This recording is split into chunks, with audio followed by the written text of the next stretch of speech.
All right, what's up, everybody? Welcome into another episode of Crunch Time with Kruck. I believe it is season 2, episode 6.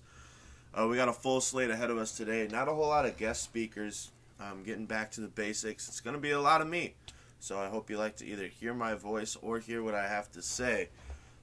We do have Cory is back talking about the semifinals in the NBA playoffs, and then Tim Hackett as once again keeping up with hockey for us. So before we get there, the Summer Olympics are right around the corner, and there's a lot that we really need to talk about before we get there. The Summer Olympics were postponed last year because of COVID-19. I don't remember if anybody else really remembers that, but as a huge sports guy, it was postponed. Very sad day. But now they are back. Simone Biles has claimed her 7th U.S. Gymnastics Championship. So going into, the Olympics for gymnastics, she's the person to beat. I don't care who you ask, what really the thing is, but she is the person to beat. Shaking off a somewhat sloppy start on Friday in the U.S. Gymnastics Championship. At least to her standards, it probably wasn't sloppy to most people. Biles put on a 4-rotation showcase that highlighted why a GOAT embodied a nod at her status as the greatest of all time has become a fixture on her competition lecture. Now, this is by an Associate Press that I am reading off of ESPN. These aren't my words. I'm just reading them for you from ESPN. It's a great article if you get the chance to read it. Title is Simone Biles claims 7th U.S. Championship. It's published June 6, 2021. It's a really great article to read. But, looking at that, she has been the greatest for a long time. There was that one summer where everybody was talking about, Gabby Douglas. And I remember they made a big deal about how Douglas, jumbled up spells U.S. gold. And I thought that was pretty kind of cool, I guess. But, yeah, Simone Biles, she probably is the GOAT. 7 U.S. championships. It's kind of hard to beat. Doing a great job keeping things going, keeping things moving. Other things to look for in the Summer Olympics. The basketball team is getting put together as Phoenix Suns Devin Booker joins Bradley Beal in committing to the Tokyo Olympics, sources say. So the team's going to be full of stars, so that's definitely going to be something to look out for, and it's going to be fun to watch. Let's see if I can get a full list of stars here for you. The U.S. is also expecting Draymond Green to be on there. He was in the 2016 gold medalist team, as well as Jason Tatum. They already have Damian Lillard. They have Devin Booker, as mentioned. They have Bradley Beal. Just great talent so far. LeBron James may be a no-show in the Olympics. They like to keep it, kind of on the younger side if possible. KD hasn't really said if he wants to be in it yet. LeBron James and Jimmy Butler have already decided not to compete, for various reasons. But USA Basketball has been aiming towards filling the 12-man roster for an Olympics by the end of this month. We're going for 4 straight golds in the Olympics, so that would be quite awesome if we could do it. Honestly, you look around the league, the NBA, and most of them are Americans. The last 3 MVPs weren't from America. Giannis being the MVP twice in a row, and then Nikola Jokic just recently being named MVP and then knocked out of the playoffs. So it's kind of bittersweet for him. But it's happened a lot recently. when you really think about it. Dirk Nowitzki, when he won his MVP, he had just been knocked out of the playoffs. Nikola Jokic won MVP, knocked out of the playoffs. Both times, Giannis won MVP, knocked out of the playoffs. Not really looking too good if you're named MVP. So, it's kind of a bittersweet moment. Since we brought up basketball, we're going to head over to Cory. Cory, what do you got for us? Take us on a ride. Hey Kruck, thanks for having me back on the show this week for another episode of Crunch Time with Kruck. For those of you that don't know me, my name is Cory, and I'm going to be talking about the conference finals matchups we have so far, so let's get into it. In the West, we have the Suns versus the Clippers. In the East, we have the Bucks versus the winner of the Sixers-Hawks series. I'm going to start out talking about the West, then I'm going to get into the East a little bit more.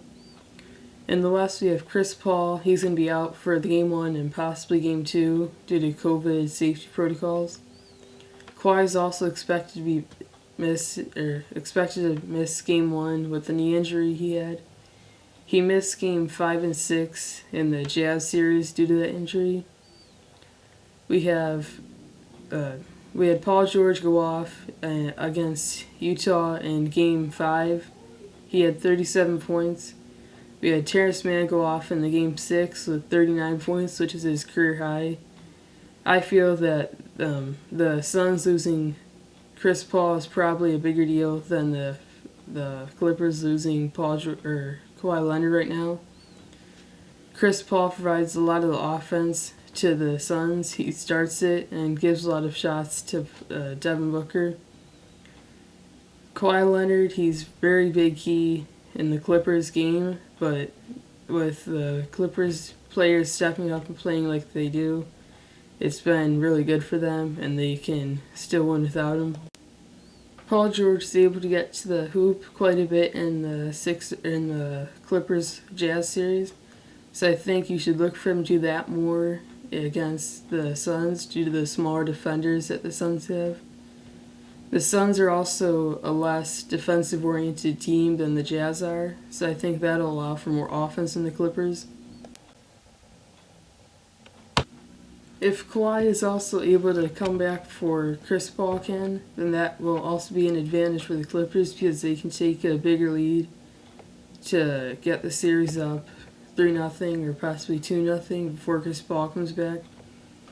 Switching over to the Eastern Conference, the Bucks got into the Eastern Conference Finals by a miracle almost.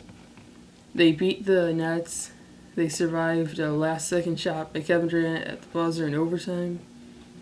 The reason the game was sent in overtime was because Kevin Durant hit a deep 2. His foot was on the line to send it overtime. Personally, I think this could have been an easier win for the Bucks if PJ Tucker didn't foul out early in overtime.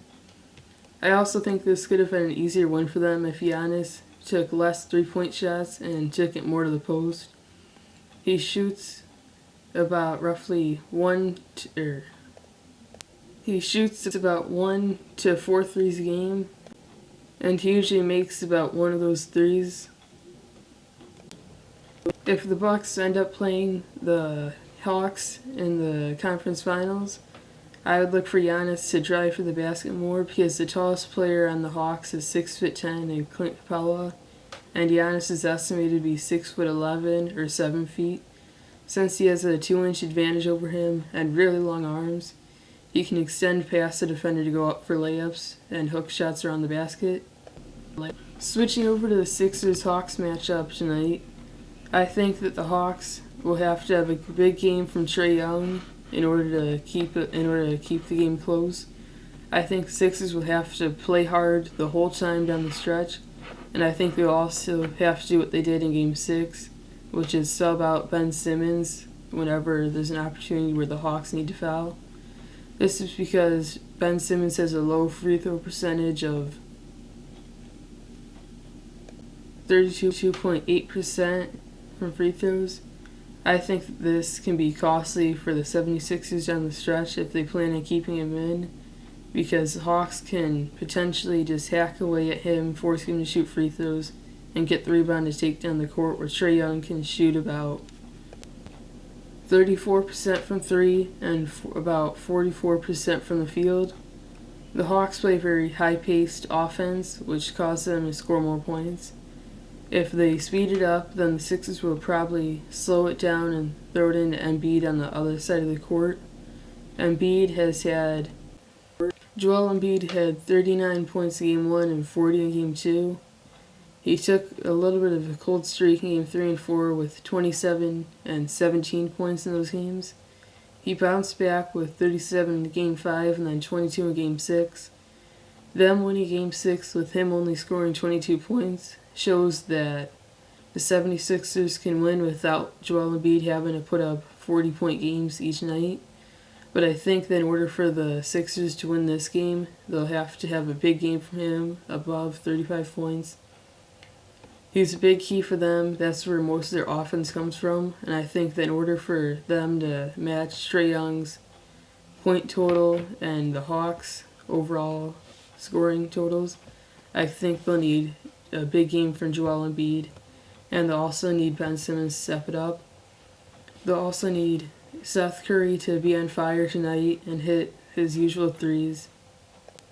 The Sixers will also need to step up their free throw shooting. They shoot only 68% from free throws this season. And they also had only Steph Curry and Joel Embiid score points in the second half. They scored 12 second half baskets, and they had 38 of their 44 second half points.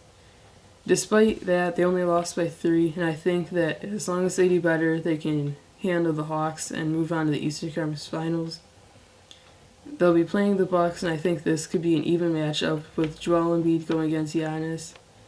I think that if the Sixers move on to play and the Bucks play the Sixers with Joel Embiid against Giannis, that Giannis might have somebody that plays about his level as far as defending him, and Joel Embiid can also hold Giannis to less points than usual. For those reasons, I think this will be a pretty good series. I'm going to be watching the game, and I'm going to be rooting for the Sixers.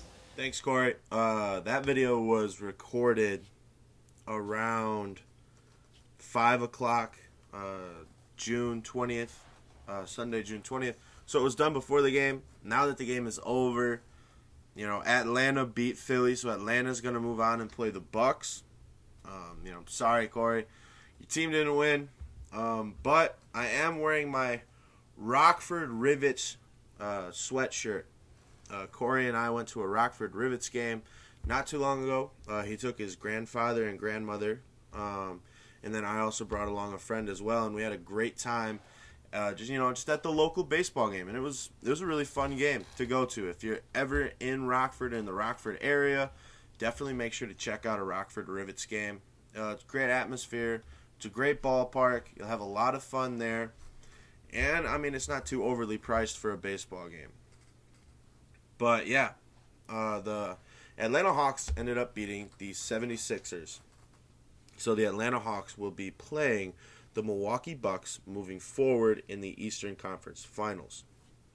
On the other side, the Western Conference Finals, Chris Paul was out for the Suns, as well as Kawhi Leonard was out for the Clippers.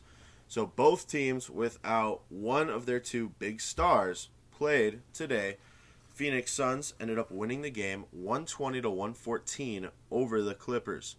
The Clippers were led by Paul George, Playoff Paul, who's for the most part actually been deserving of that name so far this postseason, really stepping up his game without Kawhi Leonard.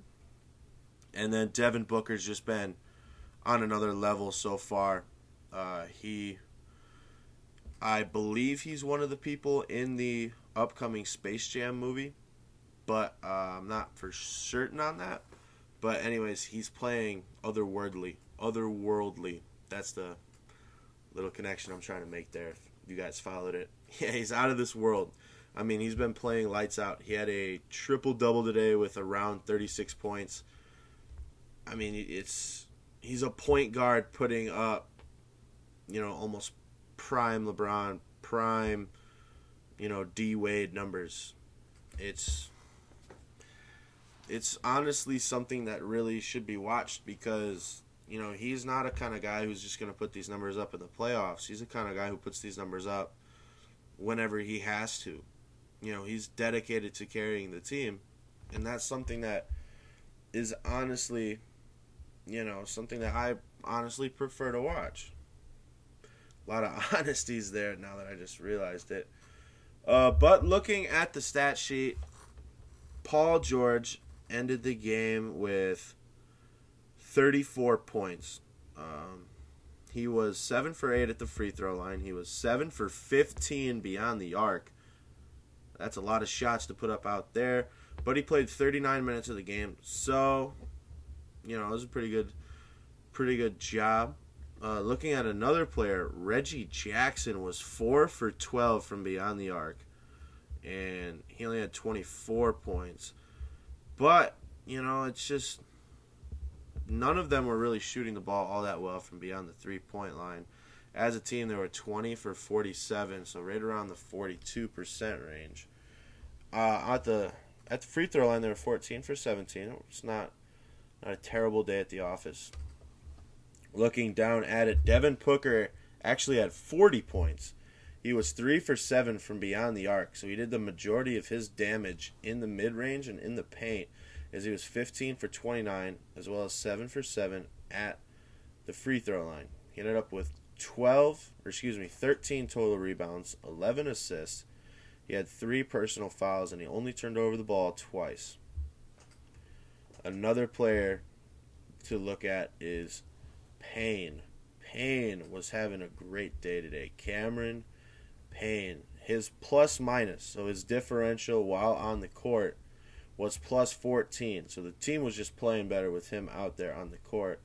He ended the day with only 11 points, but his defensive presence was none other. He ended up with 1 steal, 1 block. He ended up with 5 personal fouls, which happens when you play good defense. Some calls just don't go your way. 3 rebounds, and then 9 assists. So doing a great job moving the ball around, keeping players happy. And that's pretty much the breakdown of the first game of the Western Conference Finals. Looking forward at the next game for these two teams. Honestly, it's up in the air who's really gonna win it. I can't say right now, who I'm gonna prefer. ESPN out the gate is preferring the Suns by a 7% clip. They say Phoenix Suns by 57%, Clippers by 43%. The spread is 3 points, the spread is 6 points, 3 baskets, and then the over/under is 224. So they're expecting a decently scored game. Both teams getting around 112 points. But looking at it, the Suns just came off a sweep for the Nuggets. 4-game sweep. They just played the Clippers, and they won that game as well. So, that's like 6 or 7 straight wins. I don't think they can keep up this dominance, per se.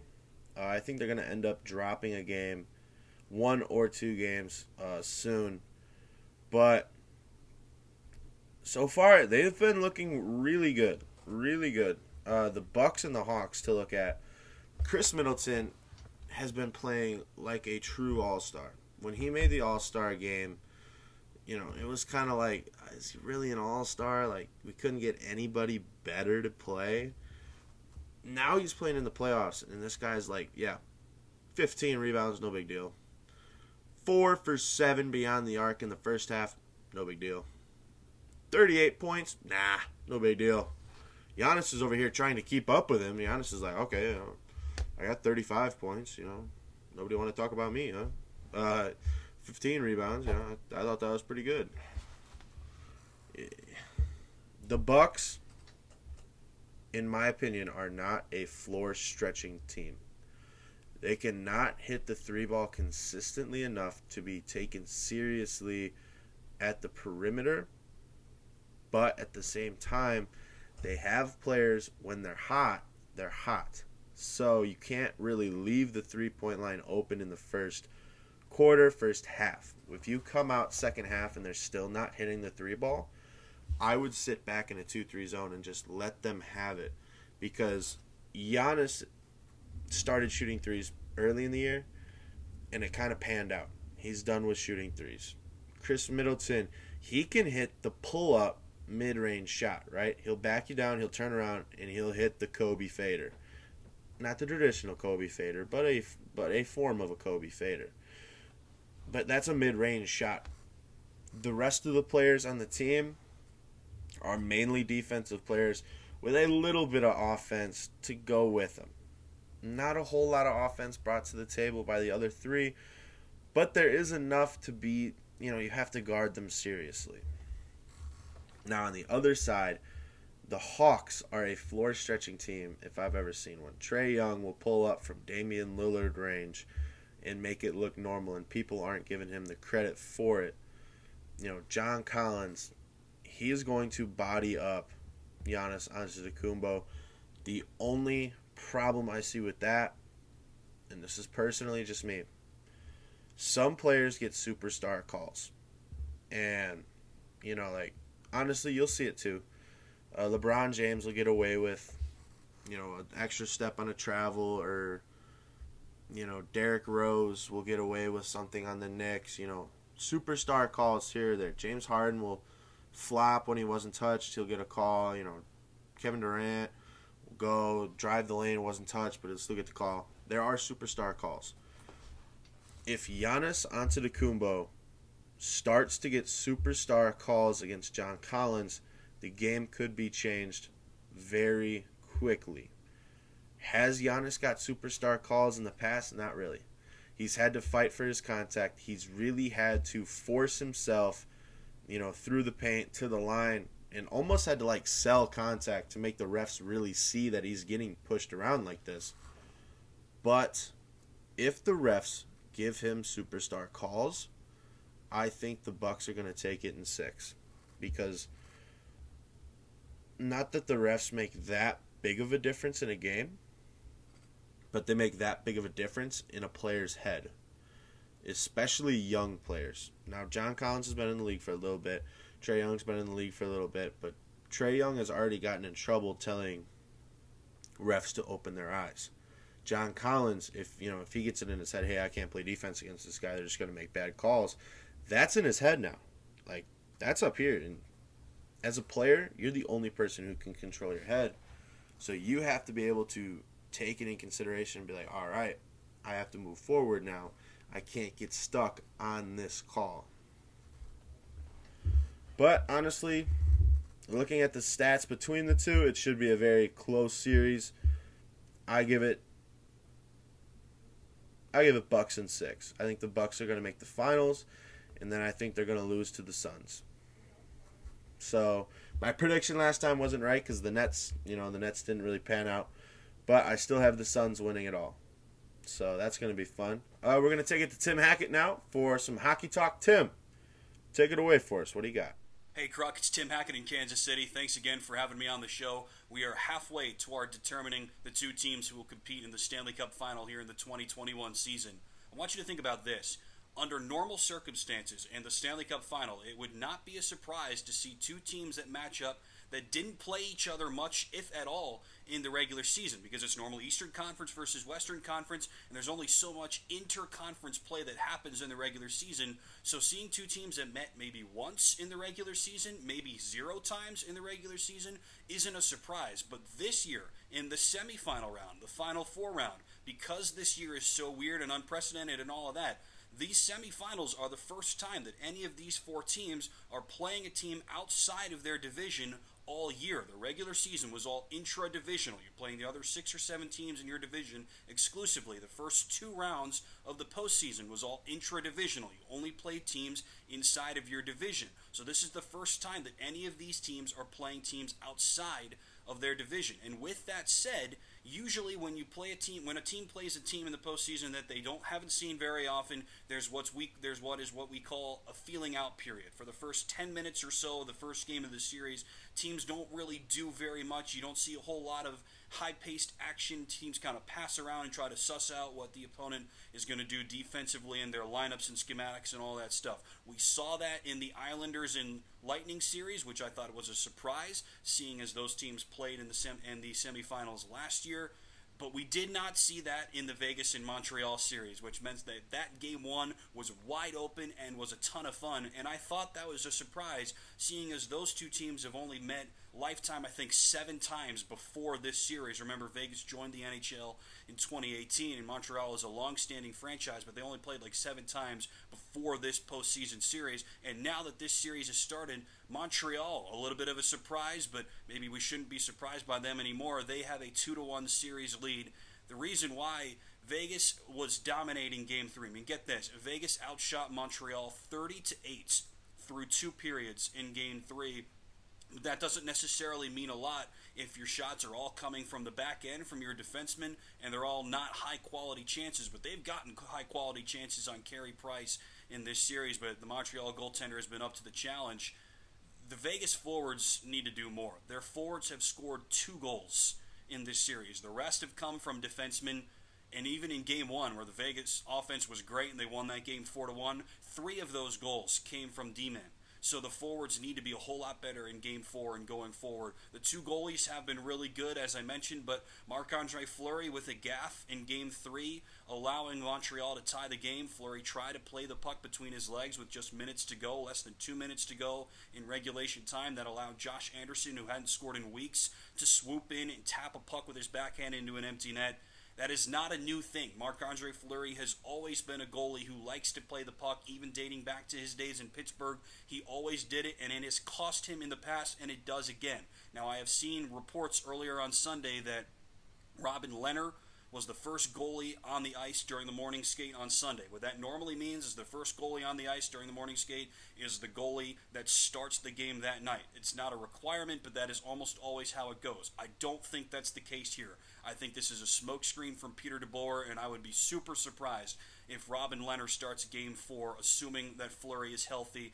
That was a bad mistake from Fleury in Game 3, but I do not think it was a benchable offense by any means. Fleury has been excellent in this postseason, and Robin Lehner was really, really good in the regular season. That team won the Jennings Trophy, fewest goals allowed by a team in the regular season, so Lehner is certainly very good, but I would be really surprised if Fleury is healthy, if Lehner plays in Game 4. But the offense ahead of whoever the goalie is has to be a whole lot better. Montreal has been very opportunistic, even though their head coach, Dominic Ducharme, is going to miss the rest of this series because he has to be isolated due to COVID-19 testing protocols. It's crazy, but that's the world that we live in. On the other side, Tampa against the New York Islanders, that series is all tied at 2 games apiece. The team that has scored first in each of those 4 games has won each of those first 4 games. The Islanders have never led this postseason after the first period, but they're still here 2 wins away from the Stanley Cup final, and I think they would say this series is right where they want it to be. I mean, get this.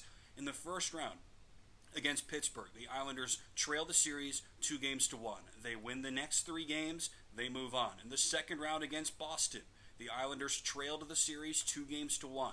They win the next 3 games to move on. Here in the semifinal, the Islanders have trailed the series 2-1. They win Game 4, 3-2, and now they are 2 wins away. Sensing a pattern here, I'm sure that Barry Trotz would love that pattern to continue, but it almost didn't. The Islanders scored 3 goals in the second period to go up 3-0. Tampa finally got some life back and scored twice in the third period to cut it to a 1-goal game. And with seconds left, Ryan McDonough, a defenseman who is not known for his offense, with a sweet spin move against a very aggressive Semyon Varlamov, had the puck on his stick with seconds left in a wide open net to tie the game and probably send it to overtime. And who knows what happens there. But Ryan Pulock, the Islanders' #1 pairing defenseman, slides out of nowhere and makes the save on McDonough on a wide open net to preserve a 3-2 win for the Islanders and get the series tied at 2 games apiece. It's anyone's series now. That series continues on Monday. Back to you, Kruck. You're 100% right that it's anybody's series, and thank you so much for being on the show. Your hockey talk is second to none on this podcast. looking at baseball now, Brock Guzzi took the week off. He had some family obligations he had to attend to, but hopefully he will be back soon. The New York Yankees turn game-ending triple play versus Oakland Athletics. And if I'm not mistaken, this isn't the first triple play that they've had this year. The New York turned its record-tying third triple play this season to strand go-ahead runs in the ninth, bailing out Aroldis Chapman for a shaky outing and closing down a 2-1 win over the Oakland Athletics on Sunday. This is an article off of ESPN News Center. And triple plays are not easy in baseball. They really aren't. Their first triple play was a traditional 5-4-3. This last triple play was a traditional 5-4-3. But one of their other triple plays that they've had against the Blue Jays was a 1-3, and then it ended up being a 6-5-4-2-6. So what happened was, for those who aren't big nerds like me, there was a ground out to the pitcher threw it to first. The runners on second and third both took off as if there were two outs. When they realized there weren't, they tried to get back to their base, and then they both got caught in rundowns. The guy got tagged out between home and third. The guy on second ended up trying to get to third, couldn't get there in time, tagged out again. So it was a force out, 2 tag outs. And base running this year has just been very, very, very sloppy. More on baseball. Washington Nationals' Kyle Schwarber hits 3 home runs and then 2 in a previous game, which ties the record with 5 in 2 games. 5 home runs in 2 games. That's the kind of baseball that people are getting used to nowadays because, people want to see offense. Offense is the go-to. All these no-hitters we're having this year, which, think about it, we haven't had one in a while, knock on wood. But, we haven't had one in a while, and offense is starting to kick back into gear here. Schwarber hits 5 home runs. The designated hitter for the Orioles, whose name is slipping me right now, he hit 3 home runs in 1 game. 3 home runs in 3 attempts. I mean, am I saying they're using juiced bats? Probably not. Are they using juiced balls? Probably not. They're just killing the ball. Other things about baseball. Tampa Bay officially calls up shortstop Wander Franco. Wander Franco is the MLB's top prospect, and he's finally going to get called up. And, he was playing with the Durham Bulls, another great, baseball team that I personally love. They're my favorite AAA baseball team. And he was hitting .315, slugging .586, and his on-base percentage was .367. He also had 7 home runs and 35 RBIs. He's getting called up. He's getting called up as a shortstop. He has played third base and second base. With Willy Adames going to the Brewers, which so far hasn't really shot the Brewers in the foot. They could play him at shortstop, but we won't know until the day of the game comes around. So make sure you tune into that game and get really good on that one. An easy transition from the MLB would be to the NCAA College Baseball World Series. The secret behind Vanderbilt's 1-2 pitching combo. So Jack Leader and Kumar Rocky are the 2 best pitchers in NCAA baseball right now. Jack Leader at the beginning of the year was considered the first pick easily. He was considered the Trevor Lawrence of the MLB draft, right? Now, this Kumar Rocker guy, he's coming out, and he's like, hey, there's another Vanderbilt guy you got to think about before you draft. So the SEC will probably have the first 2 draft picks in, this year's draft. They both pitch quite differently. You know, they don't look alike on the mound. They both pitch very differently. You know, they don't even really look alike. One of them, you know, is a taller white guy, and the other one, you know, he's also a, you know, not as tall, but you know, he's just a normal African American dude out there on the mound just throwing some dimes. His first Leader's first SEC start was in March 20th. He walked the leadoff batter and then responded by retiring the next 27, 16 of them via strikeout. So 28 up, 27 down. Not bad. Rocker is a 6'5", 250-pound guy. And, you know, it's just, he's out here throwing dimes. Leader, excuse me, I had him backwards. Leader is actually shorter. Leader's 6'1" and 200 pounds.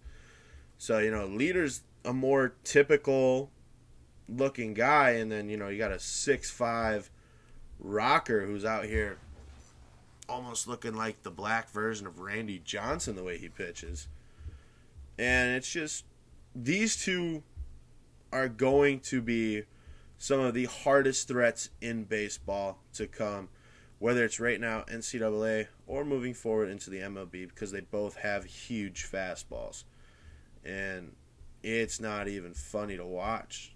Like, these guys are out here putting up numbers that I don't think are real. Like, I would have to see somebody actually figure these numbers to understand them.